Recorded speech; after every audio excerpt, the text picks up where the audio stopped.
Okay, I see us on the platform, so I think we are good to go. Um, Let me start off by just saying, let me get off of that so we don't have the feedback. All right, technology. Wonderful. So I am back with the Legacy Lab. It has been a few months since I have spoken to the people. The Legacy Lab podcast launched last year with a focus on Black wealth. So the full title is the Legacy Lab 60 Minutes to Black Financial Freedom. And I am back with what will be a season 2 kickoff, if you will. And April is Financial Literacy Month. And so I'm super excited because we have a very important guest, a very special guest. Now, if you can remember, between February and August of 2025, over 300,000 Black women exited the workforce. This was driven by federal job cuts due to reversals in DEI initiatives, as well as other unfortunate and I want to say disheartening economic shifts. This contributed significantly to the unemployment rate for Black women, which some have estimated has risen anywhere between 5.4% to 6.7%. Now, I have a very special and distinguished guest with me on the Legacy Lab today. Dr. Tanisha King is an international speaker, an executive coach, an educator, and strategist who helps organizations build cultures of belonging, psychological safety, and sustainable performance. A former chief inclusion officer with over 15 years in leadership, she is known for turning complex ideas about inclusion and well-being into practical systems that drive real change. Her work is deeply rooted in research on Black women, microaggressions, and I love this, the strong Black woman myth, and in her lived experience as a survivor and former public servant. After being laid off amid anti DEI legislation, Dr. King pivoted from executive leadership into entrepreneurship as the CEO of Dr. King Speaks Incorporated and founder of Sovereign Heal Lead Rise. Today, she equips Black women and leaders to reclaim power, navigate systemic barriers, and lead with clarity, courage, and authenticity, proving that even in loss, we can rise. Amen. You all, I'm going to just bring her up. She is phenomenal. You heard the bio. Dr. Tanisha, can you kind of come up and just take us back to that, what I want to say, a horrible day in March of 2025, when you were told you were being let go? Take us back to that day. Yeah. So I was fortunate actually enough to know and to prepare myself and my team for the pending legislation and the exit because I did college-wide strategy around DEI. So it was our job to be privy to legislation that was going to be anti that work. And so we were fortunate enough to work with the university to know months ahead of time that this legislation was likely going to get passed. And we had become, I want to say Ohio was the 11th or 12th state to pass such legislation. And it was actually wasn't their first attempt to pass that same legislation. It failed the year or so before, and then they came back stronger and better than ever because they followed those other good states that had anti-DEI, such as Florida and Texas. Um, we were not necessarily surprised because the work that we do every day very much mirrored what they were trying to do. And given that we had just come off of the cusp of the Roe v. Wade being overturned. It was like, well, if you're overturning things like that, honey, in the 2020s, then obviously this anti-DEI is going to become another wave. And so while we weren't surprised, what we knew in the very beginning is that we were going to pivot. That as Black women, that we have always proven resilience. I pull from my ancestors daily, sometimes minute by minute, and good old Harriet Tubman, good old Sojourner Truth, right? All of those that have become before us that have endured heinous things in the world. I said, I surely can and will endure this, and that the pendulum tends to swing back at some point in time. Oh, that's so good. That's so good. I love that you had some knowledge, and it you were able to, like you said, pivot. That is extremely important. And that kind of leads me into the next statement. And I want you to shed a little bit of light on this, because although the unemployment rate has increased for Black women, for Black people in general, because of this, entrepreneurship among Black women has simultaneously increased. And so, talk a little bit about that correlation, from a personal standpoint, and maybe what you've seen, amongst your peers, your colleagues, if you will, that were maybe in the same predicament.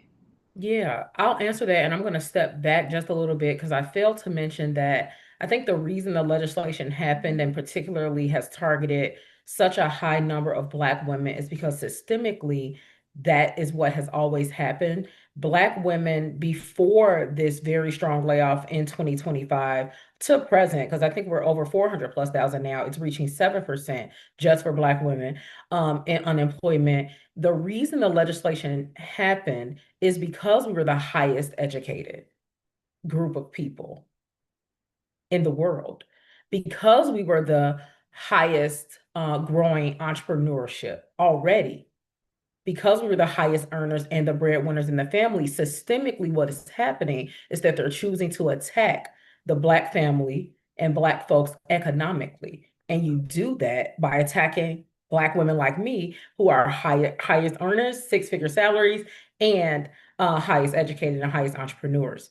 And I think the shift was a slightly easier for us. And I say that I don't say that lightly, slightly easier for us because we were already having side hustles, right? We were already still doing our God driven, our purpose work, right? I live and breathe Black women. I live and breathe social work. And so that's my purpose and intention work.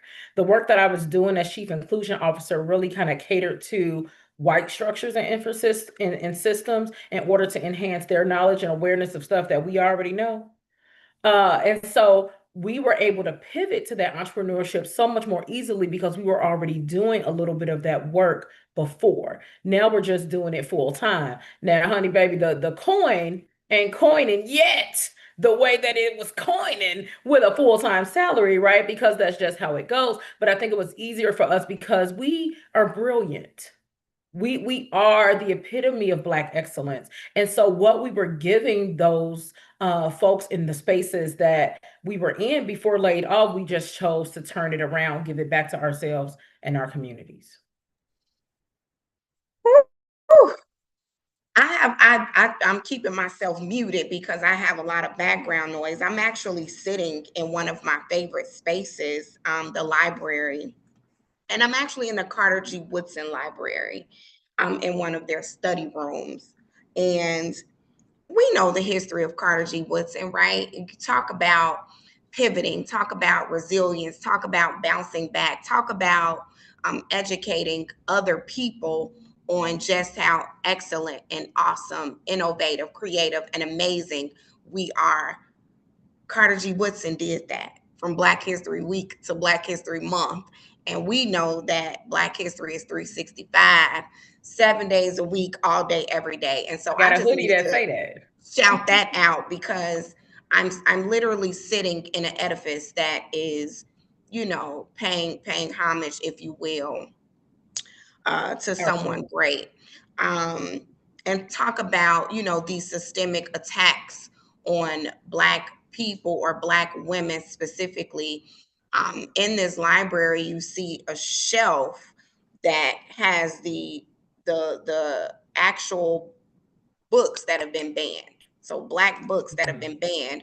You can see some of those titles here in this library. And so I just needed to shout that out really quickly for people that may forget to just kind of peruse your city and see what's happening. How is your city um, respecting you culturally, your history, and things of that nature? And so, with that being said, what feedback, because things like this only move with legislation, right? And oftentimes things are in the works and we don't even know what's happening. You said that earlier. Yeah. And then boom, it just looks like it came out of nowhere to us when it hits the main news, but it's been brewing for a year or for 2 years. And so, what feedback do you have for legislators who take such drastic, and I want to say it's going to always seem abrupt to the public, but it may not be abrupt to the people that are in it. Maybe you've been given a heads up, maybe you've only been given 2 weeks. 2 weeks is really not a lot of time to prepare your family, your community, for such a loss, for a six-figure salary loss.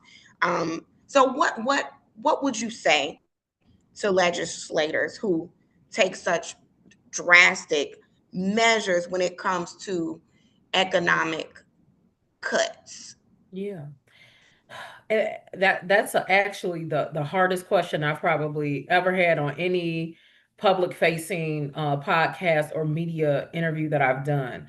Because what I know to be true is that you're aware that we're human beings, but you don't like to treat us as such.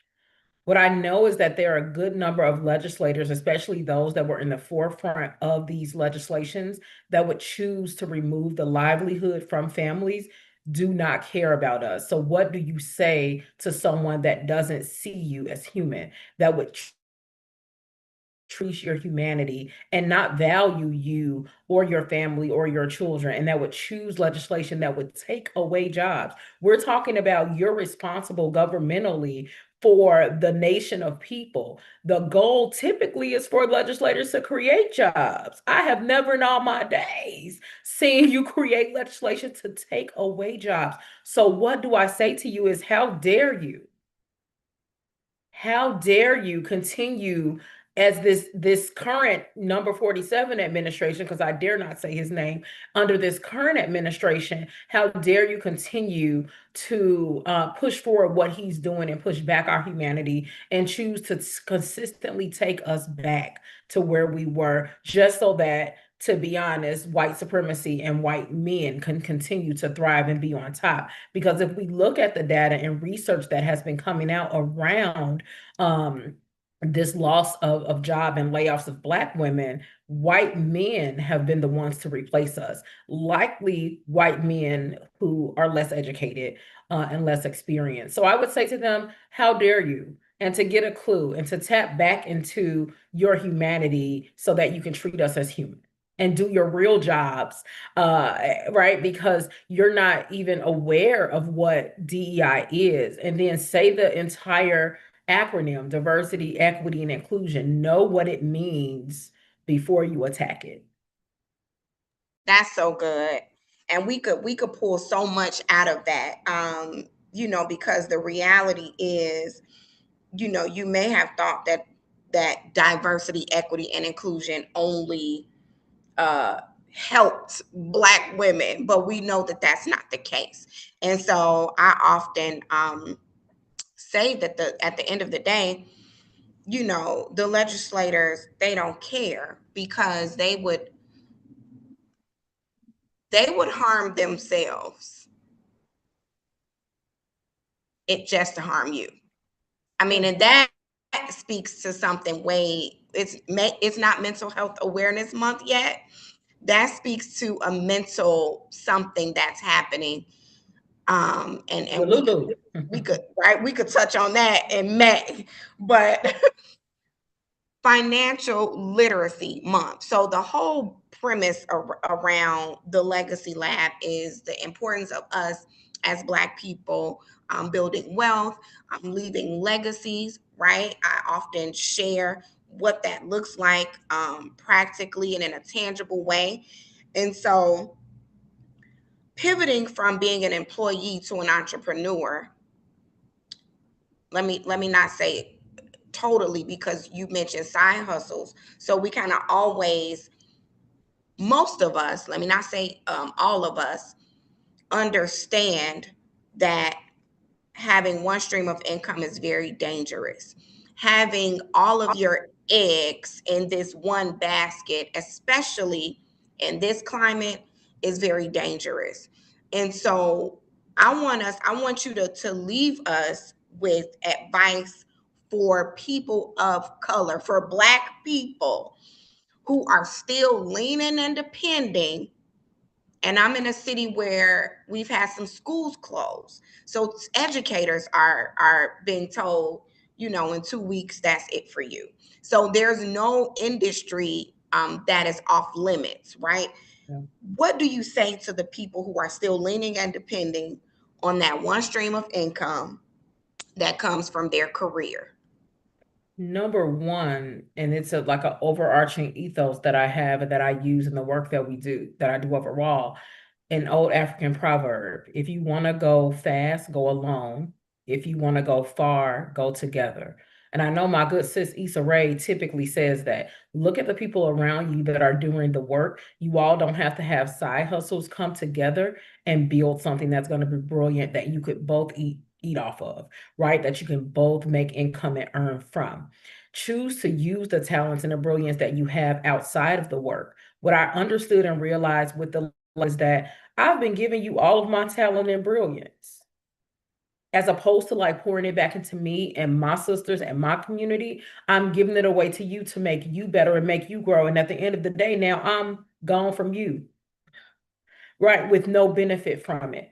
And so choose to use those talents. It can be, right? Entrepreneurship is not for the faint of heart. When you actually have a business and incorporation and not just a side hustle or just the LLC, when it's right, when you're getting deep in it, it's not for the faint of heart. But when you go together with other folks, it can get there. And so just make sure you're tapping into other sources of income and other streams based on your own talents, and see it through. It's not always going to be easy, but it'll be worth it. That's so good. You all, look, Dr. Tanisha King, ladies and gentlemen, I want you to share how people can connect with you, how they can follow you, all the things. Yes. So you can find me on all social media platforms, Dr.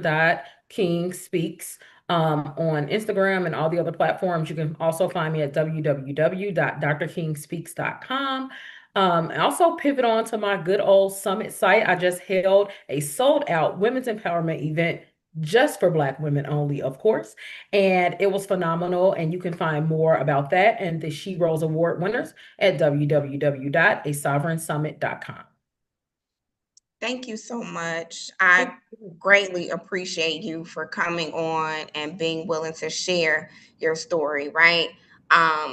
We have to share what's happening, because it's still not even talked about enough. And so I appreciate you for that. And I look forward to staying connected and doing some things together. Yes, All right. absolutely, sis. Thank you. Thank you so much. Have an amazing rest of your week. Thank Thank you. you. You too. Bye. Bye bye.